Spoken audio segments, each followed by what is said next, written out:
I'm Fredrik Leilani, and I'm the filmmaker. And I'm Leilani Farha, and I'm the advocate. And this is Pushback Talks Summer Special, where we play with words, me and Leilani, and we call it Word Food. Leilani, are you ready? I feel like I'm on a game show. You are. I'm ready. Let's go. And now I'm going to the word that is like on our minds all the time, pushback. Pushback. Nice. Well, why did we name this podcast Pushback Talks? Pushing back is what we're kind of all about. Figuring out ways to, and we like interviewing people who are doing this too, figuring out ways to fight the inequalities that we are seeing everywhere, especially in our cities.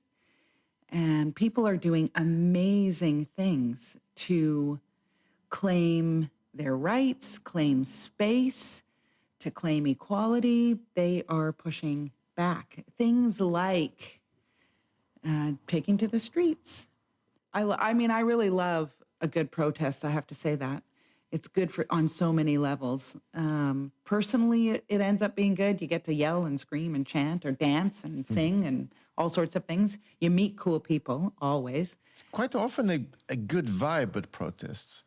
People, there are many smiles because I think it is very much about doing something together with others, you know? Yeah. That it's easier to meet a complicated, cruel world when you do it together. You know, I found an initiative here in Sweden called Doc Lounge, which is like a documentary film club, but we don't show it in cinemas, so it's more in a club or environment where people also can have a glass of wine. And so I think, for example, to watch a documentary, which are quite often about, you know, tough stuff, when you watch it together with other people, you don't get so depressed because in some way you can feel the heartbeat of the person sitting close to you. Yeah. You listen to the breathing, or you can hear the tears coming out, or, you know, the emotions. And when you do that as a group, you feel much better. So then you are more ready to push back. I agree with that. And I think another aspect of pushback is that when we focus so much on, and Trump especially is extremely good at grabbing the attention. He and his friend Netanyahu are extremely good at grabbing our attention and make us angry and sad and scared. I think it's important for us to also try to focus and look around and see people pushing back. And then, of course, it could be in many different, but I think we should always have on our mind people who are doing cool stuff and to be inspired by them and support people and say, wow, cool that you're doing this. And that could be a neighborhood initiative. It could be something very local. But I think it's something that gives people strength and, you know, to make it easier to go about life. Well, and certainly in my work, it's so easy to just dwell in all the problems. But then when I start thinking about, and this is what you're saying, when I start thinking about all the pushing back people are doing, including myself and my organization, it does make me think, wait a second, we have some power. We still have some power, even if we're being trampled on or other people are being trampled on. And when you engage in the pushback, it's very rare that you're actually alone in it. Right? Not just a street protest, but even if I pick up the phone to call a politician and say, I don't think you're doing your job and you're not representing my interests or the interests of this group of people, what I'll find is if I mention this to some friends or colleagues, they're like, I did the same thing. I also called. Or they say, oh, I'm going to call. And so there's something really nice about the idea of pushing back, but it's never alone. It's always in good company. You're always in good company. Yeah, and also I think also we should remember that what we see now on the global scale it's some kind of backlash. I mean, Trump and his MAGA gang, the gangsters of MAGA, they are pushing back what we have been successful with. Women's rights, LGBTI rights, better understanding of native people's rights and Afro-Americans and Latinos in the US. I mean, globally, overall, we moved things long way, and now they're pushing back. So we should also remember that they are attacking our success, So it's also about seeing that we are actually protecting what we've won. And of course they want to kick us back. But I think overall, within most people around the planet, everybody knows that climate change is happening. Everybody knows that women should have the same right as men. And most people are totally okay with trans people or gay people. It's like, come on. I mean, the kids love the trans people dancing, Yeah. I mean, it's like, it's so silly. So remember that what we stand for is actually something totally fucking normal, But to push back is also to stand up for what we think is normal, Absolutely. So you don't need to be very radical to push back. No. And I was just thinking, there's so many ways to push back. Like we've talked about street protests, but this little podcast is a way that we are trying to push back. Or there's, of course, other things like litigation, and there's calling your politicians or doing a media campaign or making a documentary or 5. It's amazing. In fact, there are so many ways to protect but what we've... my bottom line is that everybody can push back in their own way. That's right. At work. Exactly. By being a decent person, by standing up for other people's rights, It's not that radical. It's just to be a good person. Yeah. And it's in some way it's easier because the enemies we have in our history are now so bluntly evil. So honestly evil, they don't feel any shame. Yeah. But isn't that interesting that just being kind is a way of pushing back right now? Yeah. Wow. Yeah. That's kind of mind-blowing, Fredrik. But I like it. So be kind and kiss your loved one, your kids, hug your friends. Oh, you can kiss your friends too. And invite them to sit down with you and have a coffee and talk about life and talk about pushback talks. Tell them about Pushback Talks. That's our podcast. It's over to you. I'm going to send you a word. I have to think of one. Money. Money, money, money. Make the rich man's world. Yeah, that's like ABBA. It is. Money, it's a way, it's a practical way to exchange things with people. Sensible, yeah. It's a smart way of solving things in some ways. But of course, it seems like money has been grabbed by some people. And maybe it's always been, of course. The extremely wealthy has always been extremely wealthy and always lived very far away from the rest of us. So it's nothing new in that sense. But the love for money makes something with people. And it's interesting that a lot of people who become really rich, they become rich because they really want to become rich. They are so interested in money.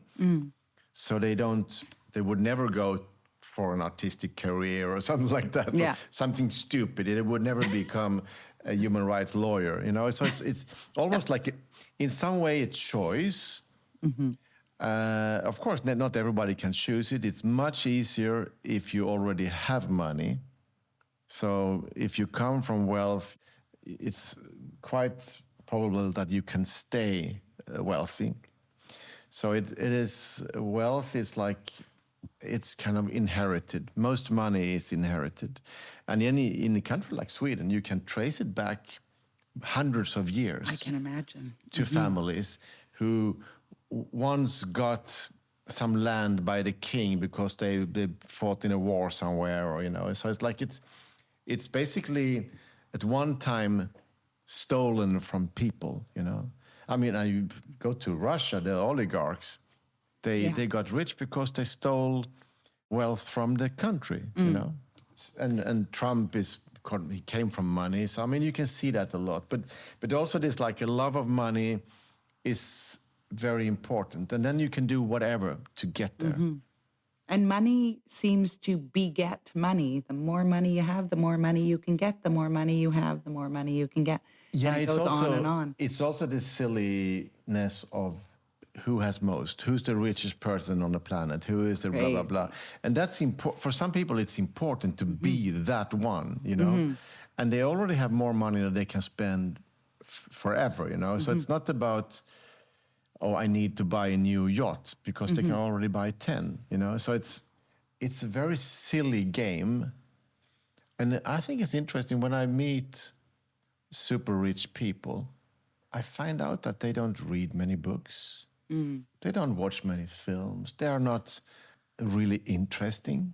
Right. I mean, would you think you would have an interesting conversation with Elon Musk? Oh, God. No, but I mean, honestly. Conversation. I don't even think he's capable of a conversation. Well, I think that's because the idea is that I'm so smart, so I actually get so rich. But then the smartness in some way is like, it's very shallow. It's very directed towards kind of how to make money. And of course, they're really creative in this way of making money. There are studies that show that people who have money think that they're better than other people simply because they have money. There's a famous research that was done, I think, out of Harvard or one of those schools, using Monopoly, the game of Monopoly. And they gave, you know, a couple of people all the money, like a lot of money to start the game with. And then some of the players had no money.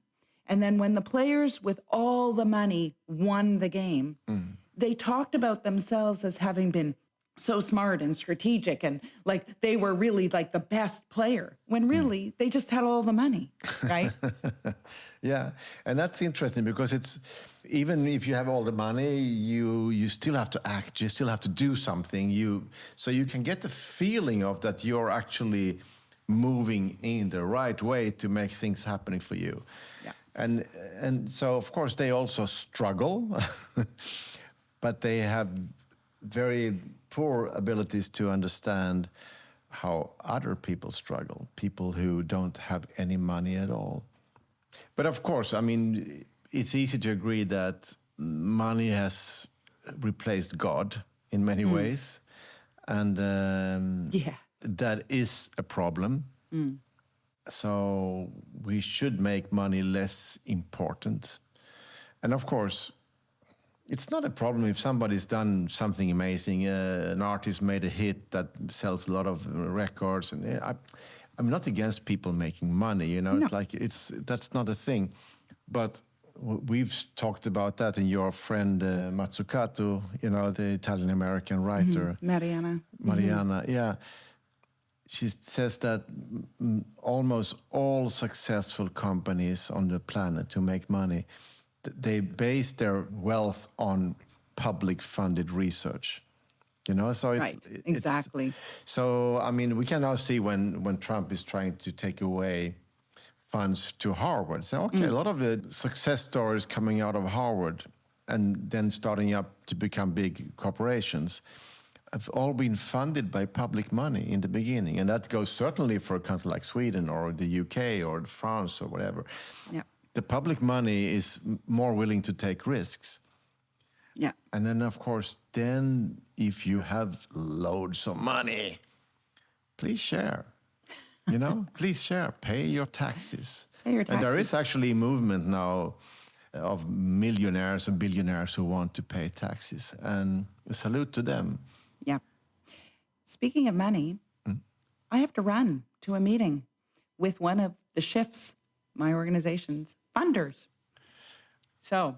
Money, money, money. Money, money, money. And hey, how do we fund this podcast? We don't have any money. We can talk about that later. We can talk about Leilani, I wish you tons of money to the shift and to your work because it's very important. So let's go money and see you soon. Bye, Fredrik. Bye. See ya. So if you like our podcast, you have to let us know. Please send us comments, rate us. I think that helps promote the podcast. Tell your friends about us.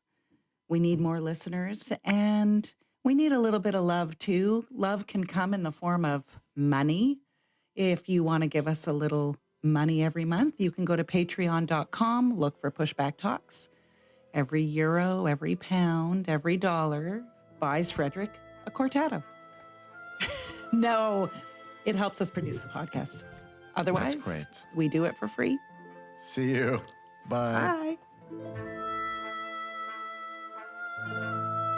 Pushback Talks is produced by WG Film. To support the podcast, become a patron by going to patreon.com/pushbacktalks. Follow us on social media at make_the_shift and push_the_film. Or check out our websites, maketheshift.org, pushthefilm.com, or breakingsocialfilm.com.